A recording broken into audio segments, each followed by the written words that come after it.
Good morning. আজকের রান্নাবান্না যেন সকালবেলায় উঠেই রাত্রির বেলায় ছোলা দুদিন আগে ভিজিয়ে রেখেছিলাম, তো তার দিয়ে লম্বা লম্বা অঙ্কুর বেরিয়ে গেছে।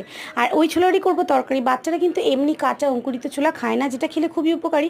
তো কী আর করবো, তো সেই জন্য সেই ছোলাটাকে একটুখানি সেদ্ধ করে নিয়েছি, হালকা সেদ্ধ করে এবারে কড়াইয়ের মধ্যে জিরে আর তেজপাতা ফোড়ন দিয়ে দিলাম সব রকম মশলা অল্প অল্প করে, মানে জিরে, ধনে, হলুদ, লঙ্কা গুঁড়ো অল্প অল্প, একদম সামান্য, যেহেতু বাচ্চারা খাবে।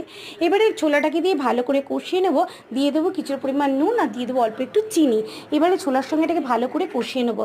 আর ভালো করে কষাতে কষাতে এটার মধ্যে দরকার হলে একটু জলও তোমরা দিতে পারো। দিয়ে এটার মধ্যে আমি কিন্তু দিয়ে দিলাম একটুখানি আদা। আমি ঘষে রেখেছিলাম আদা, কাঁচা লঙ্কা। তারপরে দিয়ে দিলাম সেদ্ধ করা আলু। আর সেদ্ধ করা আলু দিলে এটা কিন্তু গ্রেভি টেক্সচারটা খুব সুন্দর আসে, খেতেও বেশ ভালো লাগে। দিয়ে দিলাম একটুখানি মিট মশলা, এর কিন্তু টেস্টটা অনেক বেড়ে যায়। কোনো রকম মশলা ছাড়াই কসুরি মেথি দিই। তোমরা কিন্তু এইভাবেই ছোলা তরকারি করে বাচ্চারা কিন্তু চেটে পুটে খাবে। ভালো লাগলে লাইক আর শেয়ার।